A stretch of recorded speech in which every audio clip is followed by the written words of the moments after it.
Ok, este estudio, chicos, propiamente no es para ustedes. Espero que no sea para ustedes.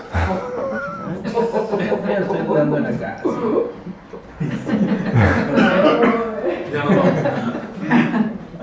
Pero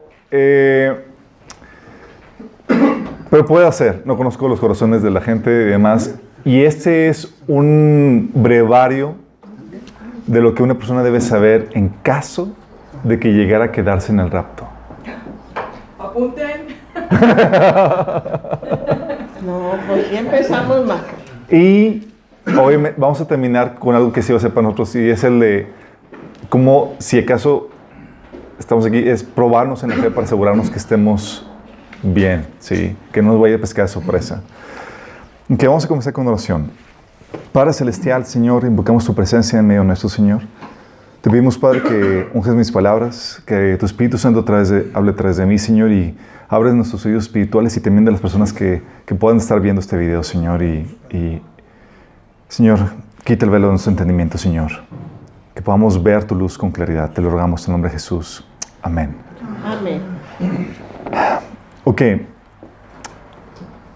Estamos hablando y hemos estado hablando acerca de el próximo evento inminente, que es el rapto. En este evento, la Biblia menciona que millones de personas van a desaparecer. Primera Tesalonicenses 4, del 13 al 18, 1 Corintios 15, 52, hablan de este evento en particular. Este evento que se conoce como el rapto, si le pueden poner el nombre que sea, el chiste es que dice la Biblia que los creyentes y las personas que han muerto, los que queden con vida, van a recibir a Jesús en las nubes y lo van a encontrar con Él para estar con Él para siempre. Este evento, que va a hacer que millones de personas desaparezcan, en donde Jesús va a recogerlos en los aires, va a ser sorpresa. Y será antes de la hora de prueba que vendrá sobre el mundo entero, del cual habla Apocalipsis 13:10, Primera de Tesalonicenses 5:9 y Segunda de Tesalonicenses 2, del 6 al 9. Lo interesante del caso es que muchos cristianos se van a quedar. Entonces no eran cristianos. Con el título, cristianos. De eso habla Mateo 24:40 y Mateo 25, del 1 al 13 y Apocalipsis 3 y 16.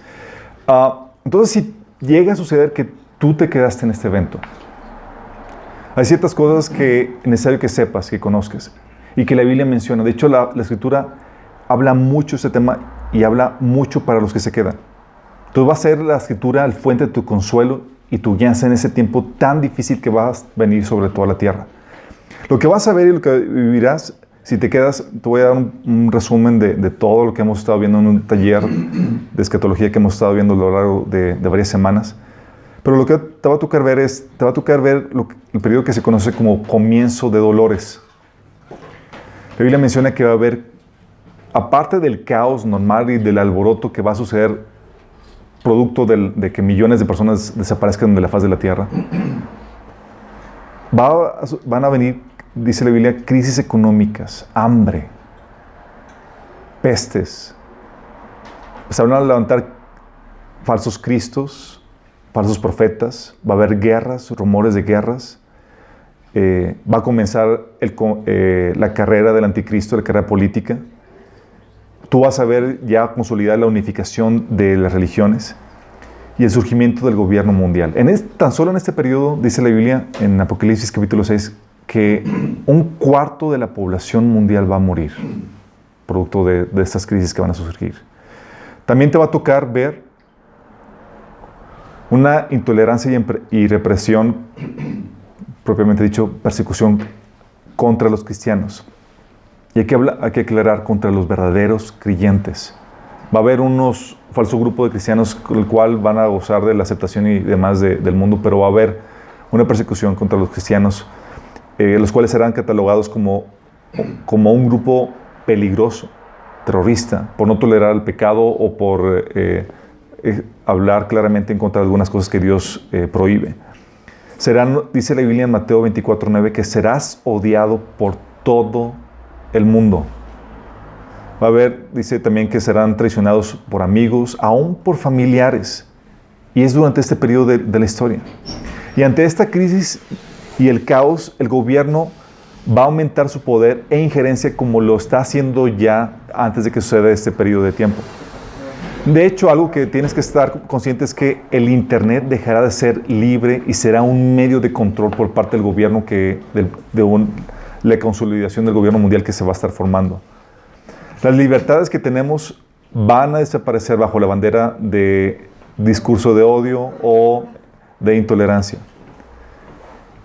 Y lo que la Biblia advierte es que a los creyentes que se queden después del rapto es que, de acuerdo a Apocalipsis 13:7, van a ser eliminados. Es decir, todos van a terminar dando su vida por Cristo. Lo que vas a ver no solamente es esta persecución que se va a lanzar en el nivel mundial contra los creyentes, no va a haber un lugar donde puedas huir en medio de esta situación. No es como que voy a otro país porque hay que ir represión, va a ser a nivel mundial. Vas a encontrarte que también vas a encontrarte con el engaño del enemigo, el engaño más increíble que hayas visto. Dice la Biblia que muchos se apostatarán de la fe, producto de este engaño. Que el mundo entero, dice la Biblia, será engañado. O sea, no va a ser un engaño regional, va a ser algo regional. Va a ser algo mundial. Esto viene en 2 Tesalonicenses 2, del 9 al 12. También en este capítulo menciona que el engaño será la coartada perfecta para encubrir el rapto e impedir que la gente que se quede se convierta a Cristo. Va a ser el engaño perfecto para encubrir que Jesús se llevó a toda esta gente. Entonces, no solamente eso, sino que también este engaño ocasionará que la gente abandone voluntariamente a sus dioses y redefine sus religiones para aceptar el culto al anticristo y a Satanás. Como menciona Apocalipsis 13, del 3 al 4 y 2 Tesalonicenses 2, 9. Este engaño va a unir a todo el mundo bajo esta nueva revelación. Será tan fuerte que dice Jesús en Mateo 24, 24 que engañaría si fuese posible a los escogidos. Y va a haber muchos dicen que seguramente va a ser una abierta manifestación de los ovnis como parte del engaño. Basándose en pasajes de 2 Tesalonicenses 2, del 7 al 8, Lucas 21, 11, o también la aparición abierta de los Nefilim, que sería lo que algunos catalogan como una raza híbrida o alienígena, lo que el mundo conoce como tal, de acuerdo a Daniel 2:43. Sea lo que fuere, también va a estar acompañado por avances científicos increíbles. Daniel 12:4 menciona que la ciencia aumentaría en esos días, ¿sí? Y actualmente vemos que ya se puede modificar el DNA y seguramente se va a poder modificar incluso para mejorar la especie humana. También se menciona que en Apocalipsis 13 que incluso se va a llegar a consolidar lo que se conoce como inteligencia artificial. Todo esto va a suceder en este periodo. Va a ser un periodo de tiempo increíble en cuanto a lo que el ser humano va a ver, cosas que nunca antes había visto. Y todo esto lo va a desatar el rapto. También te va a tocar, si te quedas después del rapto, te va a tocar ver los juicios de Dios sobre la tierra. Los sellos de Apocalipsis capítulo 6, las trompetas de Apocalipsis 8 y capítulo 9, las copas de Apocalipsis capítulo 16, donde Dios va a estar derramando su ira sobre el mundo entero. Y es ahí donde te preguntas, ¿qué puedes hacer tú si te quedaste? Quiero que entiendas que es un acto de misericordia el hecho de que todavía puedes tomar una decisión por Cristo. Es una segunda oportunidad. Todavía no estás en el lago de fuego. Todavía no has sido condenado. Todavía puedes enmendar tu caminar y puedes obtener la vida eterna y todavía puedes reinar con Cristo, aunque te hayas quedado. Lo que tienes que hacer, si te quedaste, es señal de que realmente nunca te habías convertido. Tal vez profesabas una fe en Cristo, o tal vez eras simpatizante, o tal vez habías escuchado del Evangelio y nunca habías tomado una decisión por Cristo. Bueno, tienes que convertirte genuinamente. Si Dios no ha sido lo más importante en tu vida, tiene que empezar a hacerlo. Si has permitido el ocultismo por medio de ídolos, imágenes y demás, tienes que abandonarlo. Si has abandonado la enseñanza fundamental de la palabra por encajar en este mundo, tienes que arrepentirte. Si has estado viviendo un cristianismo tibio, en donde le das a Dios las obras y no toda tu vida, tienes que cambiar eso. Si formas parte de alguna secta, tal vez testigos de Jehová, mormones, tienes que abandonar esas sectas. Y tienes que tener un genuino arrepentimiento, abandonar cualquier pecado sexual, ocultismo, y creer en el verdadero evangelio. En el evangelio que te dice que Jesús murió por ti para dar su vida, para que tú pudieras tener vida eterna. Y tienes que arrepentirte genuinamente. Dios nos demanda una genuina entrega, estar dispuesto, no solamente ahora a vivir por Cristo, sino ahora, en esta etapa, te toca el morir por Él. Entonces tienes que prepararte en este periodo. Tú dices, oye, pero va a venir todo ese tipo de problemáticas económicas, pestes y demás. Déjame advertirte, la principal preparación que requieres no es económica, es espiritual. ¿Por qué? Porque tu salvación dependerá de que obedezcas sus mandamientos y te mantengas fiel a su testimonio, el testimonio de la palabra, de acuerdo a Mateo 24:13, Apocalipsis 6:9, Apocalipsis 12:17, Apocalipsis 14:12. Y es que te mantengas fiel hasta el final en este periodo de tiempo. Lo único que te puede salvar del engaño que sobrevendrá sobre el mundo entero es tu preparación espiritual. De nada sirve que te prepares económicamente y todo demás si caes preso del engaño. Tienes que beberte la Biblia. Si antes eras apático a la Biblia, ahora tienes que bebértela. Y si vas a comenzar, comienza desde el Nuevo Testamento. Pero tienes que bebértela. Tienes que, tal vez quedan materiales de discipulados, cuestiones básicas del cristianismo. Si todavía está en línea este material de escatología, bébetelo. Va a ser muy útil para ti en este periodo de tiempo.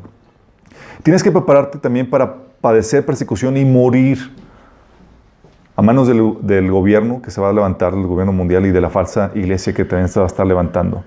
Van a vituperarte por tu fe. Dice la Biblia que te van a meter en la cárcel e incluso llegarán a la tortura. Mateo 24:9 dice que entonces los arrestarán, los perseguirán y los matarán. En todo el mundo los odiarán por ser mis seguidores. Mateo 5:11 dice que dichosos serán ustedes cuando por mi causa la gente los insulte, los persiga y levante contra ustedes toda la clase de calumnias.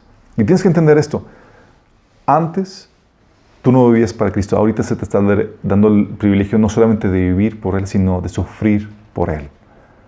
Dice... también la Biblia menciona que tendrás que estar dispuesto a morir por la fe, por ser cristiano, y por ser cristiano fundamentalista, que no cede a las corrientes filosóficas de este mundo. Dice Mateo 10:39 que el que halle su vida la perderá y el que pierda su vida por causa de mí la hallará. Apocalipsis 14:12 dice, eso significa que el pueblo de Dios tiene que soportar la persecución con paciencia, obedeciendo sus mandamientos y manteniendo la fe en Jesús. Está hablando que tienes que mantenerte firme. Dice Juan 16:2, dice que aún viene la hora cuando cualquiera que os mate pensará que rinde servicio a Dios. Y quiero que entiendas que el inicio se te va a tachar de que realmente no sirves a Dios porque eres intolerante y porque sigues fiel a la palabra de Dios. Dice Apocalipsis 6 del 9 al 12 que cuando el Cordero rompió el quinto sello y debajo del altar vi debajo del altar las almas de los que habían sufrido martirio por causa de la palabra de Dios y mantenerse fieles a su testimonio. Quiero que entiendas esto. Persecución no va a ser porque te digan o no cristiano, sino porque te mantienes fiel a la palabra de Dios, porque la estás tomando en serio. Va a haber muchas personas que van a decirse cristianas, pero realmente van a encajar a toda la corriente que se va a levantar de este mundo. Dice Apocalipsis 12:7 que entonces el dragón se llenó de ira contra la mujer y se fue a hacer guerra contra el resto de la descendencia de ella, los que guardan los mandamientos de Dios y tienen el testimonio de Jesucristo. Fíjate la diferencia.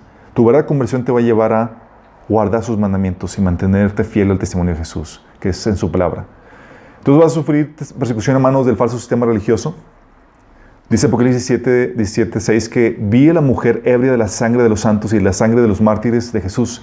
Y cuando la vi, quedé asombrado con gran asombro. Y está hablando del falso sistema religioso que se va a levantar. También vas a ser perseguido a manos del gobierno. También se le permitió hacer la guerra a los santos y vencerlos. Y se le dio autoridad sobre toda raza, pueblo, lengua y nación. Dice Daniel 7:25, ellos quedaron bajo el dominio de ese rey por un tiempo y medio tiempo. Habla de la persecución y el dominio que el anticristo va a ejercer contra los creyentes después del rapto.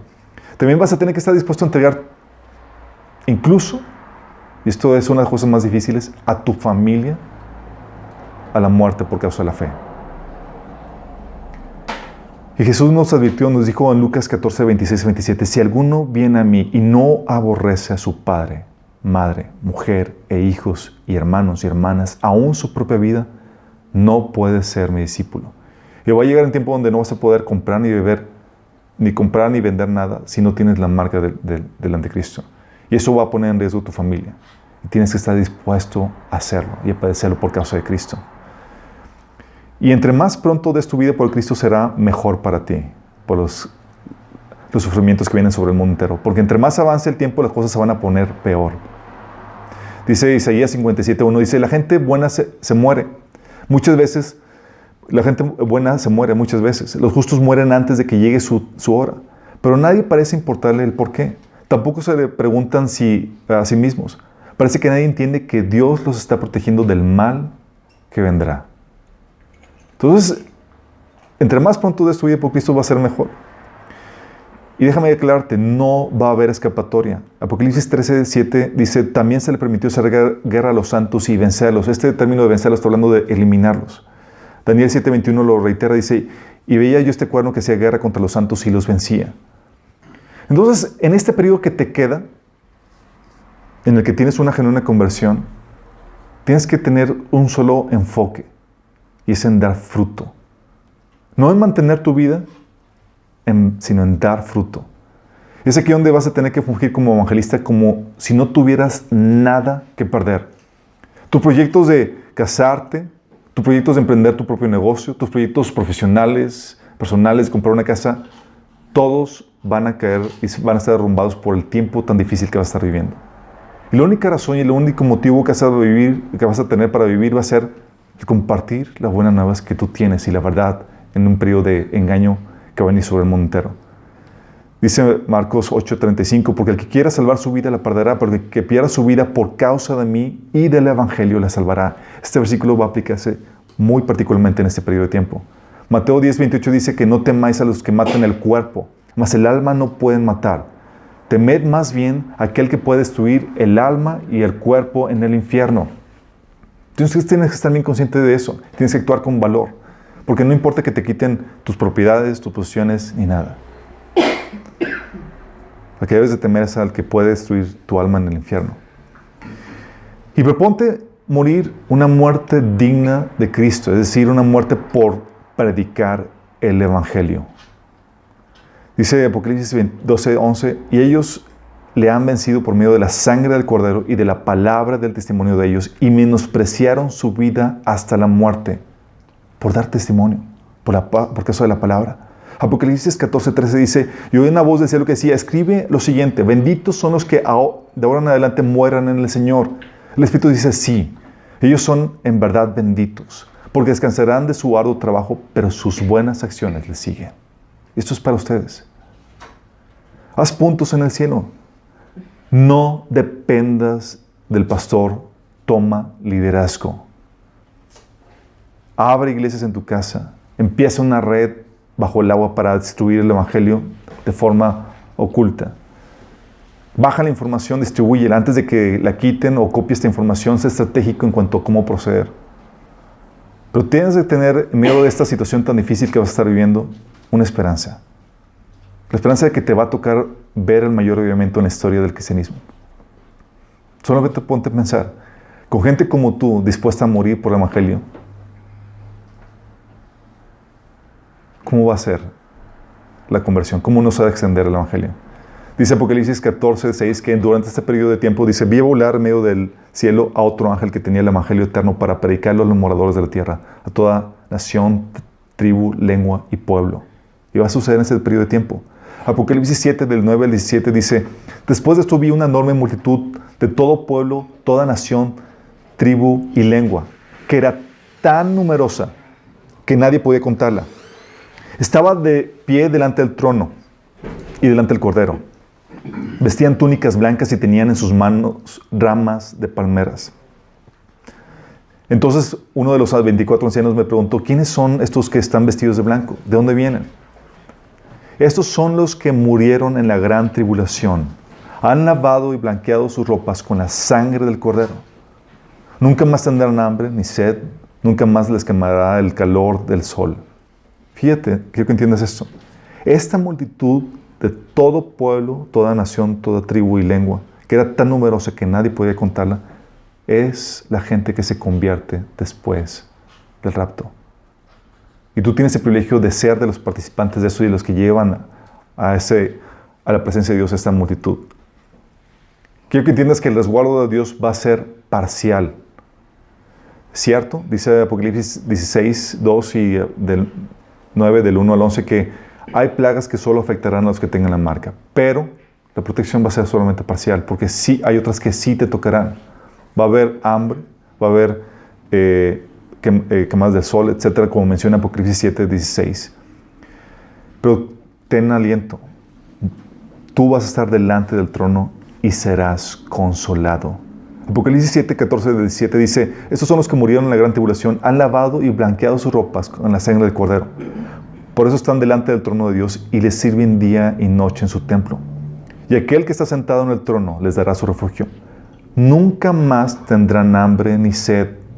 Nunca más se les quemará el calor del sol, pues el Cordero que está en el trono será su pastor. Él los guiará a manantiales de agua que da vida, y Dios les sacará cada lágrima de sus ojos. Esta es palabra para ustedes. Y lo mejor todo es que vas a ser resucitado. Dice Apocalipsis 20, del 4 al 5, que vi las almas de aquellos que habían sido decapitados por dar testimonio cerca de Jesús y proclamar la palabra de Dios. Ellos no habían adorado a la bestia ni a su estatua, ni habían aceptado su marca en el frente o en las manos. Volvieron a la vida y reinaron con Cristo durante 1000 años. Esta es la primera resurrección. Entonces vas a ser resucitado. Entonces, las medidas económicas que puedas tomar, déjame decirte, sí, puedes empezar a guardar comida, convertirte en un prepper en este periodo, si es que se pueda. Aunque de muy poco servirá. La mayoría de la gente va a depender del gobierno. Pero ten aliento, por testimonios de personas a quienes Dios les ha dado visiones de este periodo de tiempo, comentan que Dios estará haciendo muchos milagros de provisión. Entonces, depende de Dios directamente. Dios está obrando maravillas. Y está dispuesto a extender el Evangelio y a dar tu vida por Él. Ahora, tal vez este video lo estás viendo antes de que suceda el rapto. Si tú estás viéndolo y todavía no sucede el rapto, tú quieres seguramente asegurarte de que escaparás de las cosas que están por venir. Y más vale que estés seguro de que vas a escapar de esas cosas. Dice Lucas 21:36, velad pues en todo tiempo orando, que seáis tenidos por dignos de escapar de todas estas cosas que vendrán y de estar en pie delante del Hijo del Hombre. Esa es una advertencia para todos los que estamos aquí. El Señor dice, estén alerta, velen, oren, para que podamos escapar de todo esto. Pero Él nos da esta promesa, dice que sí podemos escapar. Apocalipsis 3:10 dice, por cuanto has guardado la palabra de mi paciencia, yo también te guardaré de la hora de prueba que ha de venir sobre el mundo entero, para probar a los que moran sobre la tierra. Sí, va a haber muchos que van a escapar y la idea es que tú seas uno de ellos. Pero no todos lo lograrán. De hecho, Lucas 13:24 menciona la idea de esto. Dice, esfuércense por entrar en la puerta angosta del reino de Dios, porque muchos tratarán de entrar, pero fracasarán. Tenemos ejemplo de eso con la iglesia de Sardis, que abandonó los fundamentos de la palabra para abrazar las corrientes del mundo y ser políticamente correcto. Eso viene en Apocalipsis 3 dice, Dios le reprendió, Jesús le reprendió y le dice, vuelve a lo que escuchaste y creíste al principio y reténlo con firmeza.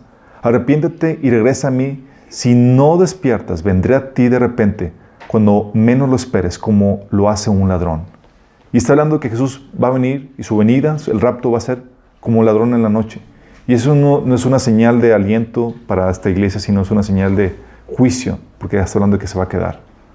O también otro ejemplo de los que no lo logran es la iglesia de la Odisea, que usa la fe y a Dios para alcanzar el éxito de este mundo, riqueza económica, comodidades, orgullo de los logros y títulos o posesiones, como menciona 1 Juan 2:16, en vez de una vida abnegada y sometida a la voluntad de Dios. A esta iglesia Jesús le reprende diciendo en Apocalipsis 3, del 16 al 17, por cuanto eres tibio y no frío ni caliente, te vomitaré de mi boca. Porque tú dices, yo soy rico y me he enriquecido. De ninguna cosa tengo necesidad, y no sabes que tú eres un desventurado, miserable, pobre, ciego y desnudo. Wow. La Biblia menciona que incluso, lo menciona claramente que la mitad de las vírgenes en las parábolas de las vírgenes en Mateo 25 se va a quedar. Y lo interesante del caso es que muchos se van a sorprender. Mateo 7, del 21 al 23 habla de esto. Dice, no todo el que me dice Señor, Señor entrará en el reino de los cielos, sino el que hace la voluntad de mi Padre que está en los cielos. Muchos me dirán en aquel día, Señor, Señor, ¿no profetizamos en tu nombre? Y en tu nombre echamos fuera demonios, y en tu nombre hicimos muchos milagros. Y entonces les declararé, nunca os conocí, apartados de mí, hacedores de maldad. Y es que la Biblia deja en claro que es cierto, la salvación no es por obras, de acuerdo a Efesios 2, del 8 al 9, sino por fe de principio a fin, como dice Romanos 1, 17. El asunto no es si tienes o no pecado, pues tanto el creyente como el incrédulo lo tienen. Dice 1 Juan que si decimos que no tenemos pecado, hacemos a Dios mentiroso. Y eso hablando de creyentes. Entonces, el asunto es la actitud en cuanto al pecado. El creyente le ha declarado la guerra a todo aquello que desagrada a Dios, mientras que el incrédulo no ha hecho eso. La fe en Cristo y esta actitud hacia el pecado, que la Biblia le llama arrepentimiento, es lo que te introduce al cristianismo y en un proceso de santificación que se manifiesta inevitablemente en frutos. Santiago 2:20 dice, ¡qué tontería! ¿Acaso no te das cuenta que la fe sin buenas acciones es inútil? Y no que la salvación es por obra, sino inevitablemente si hay una actitud de arrepentimiento y una fe en Cristo, va a producir buenas obras como consecuencia. Hebreos 6, del 7 al 8 menciona por eso, cuando la tierra bebe la lluvia, con frecuencia cae sobre ella y produce una buena cosecha para los que la cultivan, recibe bendición de Dios. En cambio, cuando produce espinos y cardos, no vale nada. Está a punto de ser maldecida y acabará por ser quemada. A esto es lo que se refería Jesús en Mateo 7, del 17 al 20, cuando dice, un buen árbol produce buenos frutos y un árbol malo produce frutos malos. Un buen árbol no puede producir frutos malos y un buen árbol no puede producir frutos malos y un árbol malo no puede producir frutos buenos. Por tanto, todo árbol que no produce frutos buenos se corta y se arroja al fuego. Así es, de la misma manera que puedes identificar a un árbol por su fruto, puedes identificar a la gente por sus acciones. Mateo 3:10 es lo que mencionaba cuando la predicación de Juan el Bautista. Ahora mismo el hacha del juicio de Dios está lista para cortar las raíces de los árboles. Así es, todo árbol que no produzca buenos frutos será cortado y arrojado al fuego. Y lo reitero, no es porque la salvación sea por obras, sino una genuina conversión, un genuino arrepentimiento, produce buenas obras. Eso es lo que Jesús se refería, que si no se arrepienten, ciertamente perecerán. Lucas 13, versículo 3 y versículo 5. Por eso Pablo invitaba a los creyentes, pruébense si están en la fe. Y es lo que debe ser, pruébate si estás en la fe o si tuviste una verdadera conversión. 2 Corintios 13, 5 es lo que menciona, dice Pablo, examínense para saber si su fe es genuina. Pruébense a sí mismos. Sin duda saben que Jesucristo está entre ustedes. De no ser así, ustedes han reprobado el examen de la fe genuina. Pablo sabía que podría haber entre la iglesia falsos hermanos que tienen una falsa fe. El tipo de fe que no produce frutos. Y una señal clara de que tuviste una verdadera conversión es que dejaste los pecados más obvios. 1 Corintios 6, del 9 al 10 dice, ¿no se dan cuenta de que los que hacen lo malo no heredarán el reino de Dios? No se engañen a sí mismos. Y esto Pablo le dice a cristianos. Dice, los que se entregan al pecado sexual, o rinden culto a ídolos, o cometen adulterio, son prostitutos, o practican homosexualidad, o son ladrones, o ávaros, o borrachos, o insultan o estafan a la gente, ninguno de esos heredará el reino de Dios. Entonces una señal clara de tu conversión es que dejaste los pecados obvios que la Biblia condena y estás empezando a manifestar los frutos del Espíritu en tu vida. Gálatas 5, del 19 al 22 habla de esto. Dice, cuando ustedes siguen los deseos de la naturaleza pecaminosa, los resultados son más que claros. Inmoralidad sexual, impureza, pasiones sensuales, idolatría, hechicería, hostilidad, peleas, celos, arrebatos de furia, ambición egoísta, discordias, divisiones, envidia, borracheras, fiestas desenfrenadas y otros deseos parecidos. Permítanme repetirles lo que les dije antes. Cualquiera que lleve esta clase de vida no heredará el reino de Dios. En cambio, la clase de fruto que el Espíritu Santo produce en nuestra vida es amor, alegría, paz, paciencia, gentileza, bondad, fidelidad, humildad y control propio. Y eso es si estás empezando a producir esos frutos y estás empezando a dejar morir las obras de la carne, señal de que tuviste una verdadera conversión. Pero si no quieres dejar pecados como el amar a algo o a alguien más que a Dios, examínate si puedes dudar de tu conversión. Dice la Biblia que el que ama las cosas de este mundo es idólatra. Si no quieres dejar de tener relaciones sexuales fuera del matrimonio, duda de tu conversión. Si no quieres dejar de honrar y postrarte ante imágenes o otros ídolos, duda. Si oras o rezas alguna otra parte de Dios y no quieres dejarlo, o si estás practicando prostitución, homosexualidad o robos, o no estás, dice la Biblia que incluso los maldicientes, los que hablan con maldiciones y no cuidan su palabra, ¿sí? O las estafas, o que deshonran a sus padres y no tienen ninguna consideración por ellos, o sienten envidia, adivinación, hechicería, brujería, o orar a los muertos. Si todas esas cosas estás practicando abiertamente y no quieres o estás dispuesto a arrepentirte, no te engañes. Si solo crees y obedeces a Dios lo que te conviene, duda de tu conversión. La Biblia no es un asunto donde, no es un convenio al que llegas con Dios en donde pones tus términos y condiciones. El Señor te pide la rendición total de tu vida. Si todavía crees que lo que Jesús hizo por ti, por tu lado, no es suficiente, o tienes que añadirle algo más, tus buenas obras, intercesión de santos, misas, etc., señal de que no te has convertido todavía. Todo el libro de Gálatas habla acerca de eso. Pablo reprendía a los Gálatas porque comenzaron creyendo y luego después pensaron que podían perfeccionarse o añadir sus buenas obras a la fe como medio para obtener la salvación. Si no estás dispuesto a cambiar tus creencias por las que vienen en la Biblia, en pocas palabras, no ha habido un arrepentimiento. Si por voluntad propia, por ejemplo, no te congregas con otros cristianos, la Biblia menciona que es un fruto, es una señal de que no has nacido de nuevo. Dice la Biblia que los que han nacido de nuevo, nosotros sabemos que conocemos la verdad, que amamos a los hermanos, buscamos el congregarnos.